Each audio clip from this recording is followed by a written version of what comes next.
Assalamualaikum warahmatullahi wabarakatuh. Perkenalkan, saya Indrawati SPD, CGP Angkatan 10 dari Kabupaten Cirawas. Jadi kali ini saya akan melakukan percakapan pra-observasi kelas yang akan saya lakukan bersama rekan sejawat, yaitu Ibu Yulita SPDI. Assalamualaikum Ibu. Waalaikumsalam Bu Indra. Sehat Bu? Alhamdulillah sehat. Alhamdulillah ya. Alhamdulillah ya Bu ya. Kita bisa bertemu hari ini sesuai dengan janji kita ya. Jadi kita ngobrol-ngobrol santai Bu untuk mempersiapkan besok kita mau observasi di kelas Ibu ya. Jadi Bu, apa sih Bu tujuan pembelajaran yang ingin dicapai pada pembelajaran besok itu? Begini saya, tujuan pembelajaran yang saya akan capai pada kelas 5 ini, saya akan menjelaskan tentang Asmaul Husna, ya, itu nama-nama baik bagi Allah, di mana di sini saya akan menjelaskan Asmaul Husna tentang Al-Hayyu, Al-Mumin, Al-Mumin, dan Al-Ba'is. Nah, di sini saya akan menjelaskan apa itu artinya Al-Hayyu, kemudian saya juga akan menjelaskan bagaimana kita bisa mencari makna tentang arti itu dan bisa kita kembangkan lagi dalam kehidupan sehari-hari. Jadi tujuannya sudah jelas ya Bu ya, sudah Ibu tentukan apa-apa yang ingin dicapai dan dikembangkan untuk besok. Jadi Bu, besok ya saat observasi dari Ibu nih ya, sebagai pendidik, apa sih yang ingin dikembangkan, yang ingin dicapai pada observasi besok itu? Area pengembangan yang akan hendak saya capai insya Allah ya, yang pertama itu pengembangan kemampuan pedagogik sebagai upaya saya menyampaikan materi itu akan diterima dengan siswa dengan baik, kemudian penjelasan saya akan diterima dengan baik juga dengan siswa, dan siswa memahami apa yang saya sampaikan. Selain itu ada satu lagi, di sini juga dalam pengembangan yang hendak saya capai itu saya akan mengembangkan kemampuan emosi, kemampuan sosial, kemudian mengontrol emosional saya dalam mengajar agar saya bisa menghadapi siswa atau siswi saya yang dalam belajarnya agak lambat. Wah, super sekali ya pengembangan yang hendak dicapai. Yang memang pengelolaan sosial dan emosional kita sebagai guru itu memang perlu untuk terus dikembangkan ya Bu ya, perlu untuk ditingkatkan terus menerus. Baik, jadi untuk mencapai tujuan pembelajaran dan pengembangan yang hendak dicapai yang sudah Ibu jelaskan tadi, apa sih strategi yang Ibu persiapkan? Oh ya, di sini yang saya siapkan strateginya, yang pertama itu saya menyiapkan RPP. Kemudian di dalam RPP itu kan terdapat ada media pembelajaran, lembar evaluasi, kemudian ada instrumen penilaian. Selanjutnya saya akan menggunakan metode diskusi kelompok kepada siswa saya, kemudian membentuk kelompok sesuai dengan tingkat kesiapan belajar anak-anak. Yang selanjutnya itu saya akan mendampingi siswa-siswa saya di dalam mengerjakan kelompok tadi. Bagi yang belum memahami atau kesulitan dalam memahami tentang Asmaul Husna itu, mereka bisa bertanya dengan saya akan mendampingi mereka sehingga mereka lebih paham lagi. Kemudian selanjutnya menerapkan keyakinan kelas yang telah disepakati. Super sekali ya. Jadi ada sekitar 5 strategi ya yang sudah Ibu persiapkan untuk mencapai tujuan pembelajaran dan juga area pengembangan yang hendak dicapai oleh Ibu besok. Jadi Bu ya, terima kasih ya Bu ya untuk waktunya hari ini. Semoga besok bisa berjalan sesuai dengan rencana yang sudah Ibu jabarkan tadi ya Bu ya. Mohon maaf ya sudah menyita waktunya Ibu. Silakan Ibu bisa melanjutkan aktivitasnya. Terima kasih Bu. Assalamualaikum warahmatullahi wabarakatuh. Semuanya sehat. Ini siapa yang nggak masuk? Kenapa? Sakit. Hari ini anak-anak kita akan belajar tentang Asmaul Husna. Di mana apa itu Asmaul Husna, Nak? Nama-nama baik Allah. Nama-nama baik bagi Allah. Asmaul Husna itu terdiri ada berapa? 99. Nah, di sini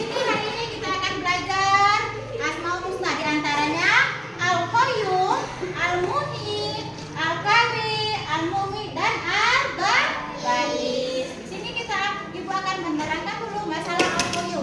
Al-qayyum artinya yang maha mandiri. Berarti Allah itu tidak butuh pertolongan orang lain. Sedangkan manusia butuh nggak pertolongan? Butuh. Kita sangat tergantung kepada orang lain. Nah, di sini dalam penerapan al-qayyum dalam kehidupan sehari-hari ini kan maha mandiri. Jadi anak-anak bisa meneladani al-qayyum dengan cara apa, Nak? Kalau mandi sendiri. Kemudian kalau sholat mau disuruh orang tua lagi enggak? Nah, itu jadi namanya mandiri. Nah, al-qayyum ini bisa kita terapkan dalam kehidupan sehari-hari. Anak-anak kalau mau pakai baju, sekarang sudah mandiri apa masih dipakaikan? Mandiri. Sudah mandiri. Kemudian selanjutnya apa ini? Al-muni. Nah, al-muni artinya yang maha menghidupkan. Berarti Allah itu maha menghidupkan. Sekarang musim panas ya. Nah, tanaman di depan itu pada gersam, pada mati ya. Nah, nanti pas waktu hujan dia akan tumbuh kembali. Jadi Allah itu maha menghidupkan. Selanjutnya mana? Al-qawi artinya apa? Yang maha kuat. Berarti Allah itu maha kuat dari segala. Dia yang menciptakan manusia semuanya dari bumi, langit. Manusia itu dia yang menciptakan sehingga dia mempunyai kekuatan. Selanjutnya apa? Al-mumin. Al-mumin itu artinya yang maha mematikan. Jadi Allah yang berhak mematikan seluruh yang ada di bumi ini, baik manusia, hewan ataupun tumbuhan. Kemudian perhatikan, dari al-mumin ini yang maha mematikan, tindakan apakah yang dapat kita lakukan? Apa, Nak? Nah, kalau kita sudah tahu Allah maha mematikan, berarti kita harus mengerjakan segala perintahnya. Karena nanti di alam kubur dan di alam barzah kita akan diberikan pertanggungjawaban atas amal yang kita perbuat. Yang terakhir apa, Nak? Al-ba'is yaitu yang maha berarti Allah itu maha membangkitkan. Itu tadi adalah tentang al-ba'is, Nak ya. Nah, di sini cara kita meneladani al-ba'is yaitu yang pertama, percaya bahwa hari kiamat itu akan datang. Selanjutnya apa lagi? Tidak larut dalam kesedihan dan penyesalan, bahwa semua itu kekuasaan Allah. Nah, sekarang kira-kira di antara al-qayyum, al-muni, al-qawi, al-mumit dan al-ba'is mana yang kurang jelas? Bisa ditanyakan. Sudah jelas? Nah, kalau sudah jelas, ibu akan membuat kelompok. Anak-anak kerjasama dalam kelompok. Ibu bagi dalam satu kelas ini, ibu bagi 3 kelompok, Nak ya. Nah, tugasnya, perhatikan, dengarkan. Anak-anak boleh memilih antara al-qayyum, al-mumit dan yang lainnya. Mana anak-anak yang pilih yang paling mudah menurut anak-anak untuk meneladani. Contohnya, al-qayyum berarti maha mandiri. Berarti bagaimana anak-anak meneladaninya? Nanti bisa ditulis di sini. Tugas kelompok berarti semuanya berpikir, ya.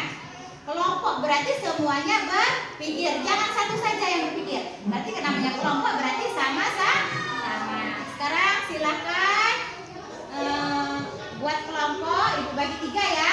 Kelompok 1 Rahel, Evan, Epin, dan Galuh. Silakan. Udah.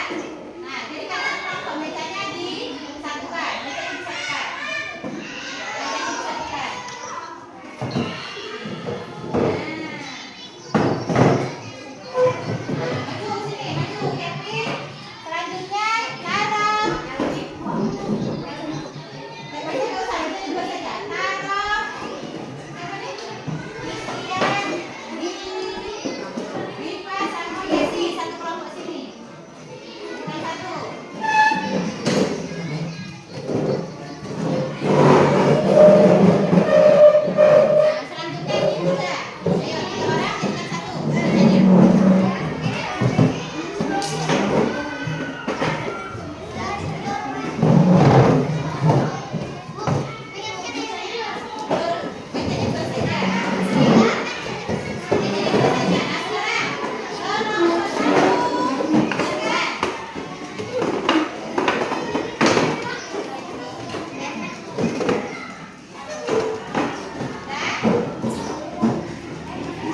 cerdas dalam kesedihan dan penyesalan.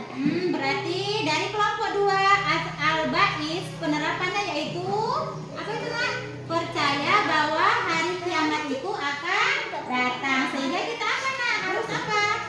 Harus mengerjakan perintah Allah dan menjauhi larangannya. Kasih tepuk tangan untuk kelompok 2. Selanjutnya kelompok 3 akan dibacakan oleh Dila. Silakan Dila.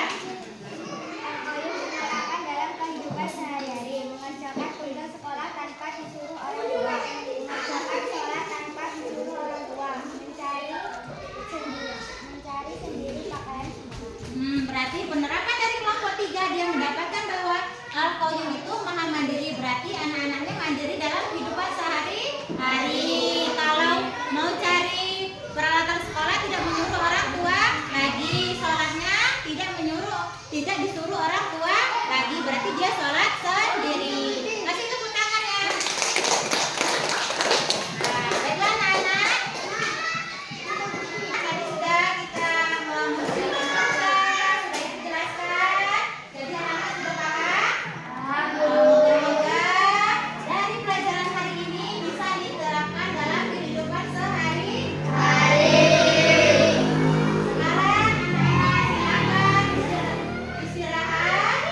Mengakhiri, wassalamualaikum warahmatullahi wabarakatuh. Waalaikumsalam warahmatullahi wabarakatuh. Assalamualaikum Ibu. Gimana kabarnya Bu? Alhamdulillah baik, sehat. Alhamdulillah ya Bu ya, kita hari ini ketemu lagi setelah kita kemarin melakukan observasi kita. Sesuai janjian kita ya, kita hari ini akan ngobrol-ngobrol mengenai evaluasi atau nanti membantu Ibu refleksi mengenai observasi kita pada hari kemarin ya Bu ya. Nah, jadi gimana nih Bu perasaan Ibu terkait pembelajaran pada observasi kemarin? Terkait observasi kemarin sebenarnya deg-degan sih. Biasanya lo ngajar sendiri sama anak-anak ini lo diawasi dengan sejawat dan kamera. Jadi yang bikin deg-degan karena merasa diawasi dan ada kamera Bu ya. Iya. Sama Bu, kita tuh kurang terbiasa dengan kamera. Jadi mudah-mudahan nanti ya kita bisa menjadi terbiasa. Jadi kan kemarin Bu sebelum observasi ya kita sudah membuat rencana dan Ibu sudah membuat ini area pengembangan yang ingin diamati ya. Jadi gimana Bu? Bisa Ibu ceritakan seperti apa area pengembangan yang Ibu lakukan, upaya yang dilakukan seperti apa? Kemarin tuh area pengembangannya yaitu kemampuan pedagogik atau cara mengajar saya agar siswi saya memahami apa yang saya ajarkan. Kemudian di sana saya mengajarkan itu menggunakan media Bu. Kemarin berupa tulisan yaitu Asmaul Husna yang saya tempel di di papan tulis. Kemudian selanjutnya saya membuat kelompok anak-anak agar anak-anak itu bisa mencermati, kemudian mengungkapkan, kemudian tuh bisa mengisi apa yang saya berikan tugas, yaitu meneladani Asmaul Husna. Jadi di sana tuh ada kelompok masing-masing. Kemarin tuh saya bagi menjadi ada 3 kelompok Bu ya. 3 atau 4 kelompok. Nah di sana nanti ada anak-anak contohnya satu yaitu Al-Qayyum kayaknya. Nah di sana saya memberikan anak-anak agar anak-anak bisa bagaimana cara anak-anak meneladani sifat Al-Qayyum yang ada di Asmaul Husna itu dalam kehidupan sehari-hari. Selanjutnya itu saya mengembangkan kontrol sosial emosional saya, di mana agar saya itu bisa menjaga kestabilan emosi saya di saat anak-anak itu sering bertanya. Kemudian saya mendampingi anak-anak itu dibimbing per kelompok, satu kelompok saya bimbing, kemudian kelompok lainnya juga. Nah selanjutnya itu saya yang pertama itu melakukan ice breaking biar anak-anak itu nggak bosan. Wih, super sekali ya yang dilakukan oleh Bu Iwita untuk mengembangkan diri ya, baik dengan cara mengajar maupun juga kontrol sosial emosional yang dilakukan oleh ibu ya. Kemarin saya juga melihat sendiri ya bagaimana ibu memberikan bimbingan kepada anak-anak yang membutuhkan. Nah, jadi Bu ya, tadi ibu sudah menceritakan ya baiknya seperti apa. Kira-kira Bu, mana sih yang menurut ibu paling baik pada waktu praktek mengajar kemarin? Kalau dari praktek belajar kemarin, yang paling kayaknya kerja kelompok, karena di sana anak-anak tuh bisa menghargai orang lain, kemudian anak-anak juga bisa mengeluarkan pendapatnya. Selain itu juga mendengarkan, soalnya kan dalam diskusi kelompok itu anak-anak ke depan, apa itu namanya Bu? Presentasi. Presentasi. Jadi kan teman-temannya otomatis mendengarkan apa yang telah dibahas itu. Baik Bu, bagus ya Bu ya. Ternyata dampaknya untuk anak. Iya. Nah, kalau tadi hal yang baik Bu, kira-kira apa nih Bu? Kendala atau hambatan yang ibu rasakan, ibu hadapi waktu observasi kemarin? Kayaknya sih hambatannya tuh saya ini kan gaptek ya. Jadi untuk saya apa namanya tuh untuk menggunakan media itu kan perlu laptop, terus itu perlu IT juga kan. Nah di sana saya agak kurang. Saya menyuruh operator, kadang menyuruh rekan sejawat untuk mengeprint dan mengeluarkan apa namanya pelajaran yang saya pelajari. Oh, agak gitu ya Bu ya. Ke hambatannya ya. hambatannya. Jadi Bu, kira-kira nih Bu, mungkin Ibu, oh ini ya hambatan saya nggak bisa laptop, sebenarnya bukan praktek gitu ya. Masih bisa Ibu. Iya bisa tapi gitu. sedikit. Nah, jadi kira-kira gimana Bu? Apa punya rencana biar bisa menghadapi atau mengatasi hambatan ini tadi Bu? Yang ada pada diri Ibu? Kalau menurut saya sih ya saya harus belajar. Belajar ya Bu, harus intinya. belajar intinya. Nah, kira-kira mau kapan Ibu mau belajar, memulai ya, untuk bisa mengatasi nantinya kendala yang Ibu hadapi? Kalau bisa sesegera mungkin, asalkan tadi ya kasarnya rekan saya sejauh saya mau mengajari saya, insya Allah saya mau. Yang penting Gerindra, yang penting Gerindra mau lah. Insya Allah Bu siap ya. Ya. Nah, yang penting dari ibunya, kalau ibunya mau belajar, ya kita ngiring aja ya Pak Haji ya. Nah, jadi tadi ya Ibu sudah membuat rencana ya mau belajar, keinginan Ibu yang kuat untuk bisa nanti lebih siap lagi dalam membuat media pembelajaran. Nah, jadi ya mudah-mudahan ya keinginan Ibu nanti bisa tercapai. Dan nanti saya tunggu loh ya Bu ya cerita-cerita selanjutnya bagaimana perkembangan Ibu terhadap rencana tadi yang mau belajar untuk mengenai apa teknologi laptop membuat media itu ya. Siap Bu berbagi cerita? Insya Allah siap. Terima kasih ya Bu ya untuk waktunya hari ini. Mudah-mudahan nanti ada ilmu yang kita ambil sama-sama. Amin. Saya sih wassalamualaikum warahmatullahi wabarakatuh. Waalaikumsalam.